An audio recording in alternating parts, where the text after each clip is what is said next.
माफ़ कीजिएगा, हमारी बातें चॉकलेटी नहीं है, तीखी है।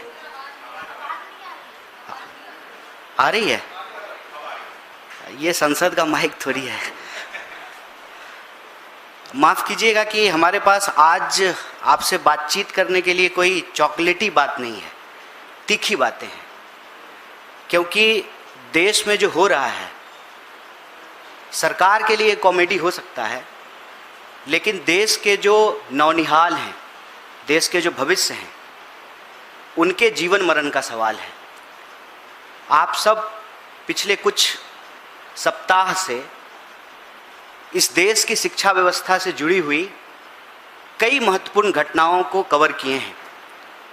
हालांकि हमारी देश की बहुत सारी मीडिया घंटों चर्चा करती है झालमुड़ी पर और मेलोडी पर, लेकिन इन सब चर्चाओं के बीच एक जो ज़रूरी मसला है वो ये है कि इस देश में विद्यार्थियों के, नौजवानों के आत्महत्या करने की जो रफ्तार है वो लगातार बढ़ती जा रही है। 1 घंटे के भीतर 2 नौजवान इस देश में आत्महत्या कर रहे हैं और आत्महत्या का सीधा संबंध इस देश की चौपट शिक्षा व्यवस्था से है। जो आदमी शिक्षा के लिए योग्य नहीं है उसको शिक्षा मंत्री बना दिया गया है। और यह बात मैं पूरी जिम्मेवारी से कांग्रेस पार्टी की ओर से आपके बीच रख रहा हूं।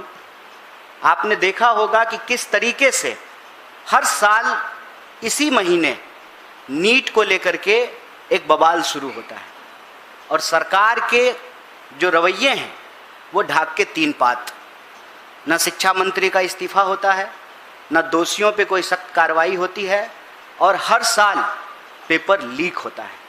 आप जानते हैं कि 80 बार से ज़्यादा इस देश की परीक्षाओं के पेपर लीक हो चुके हैं।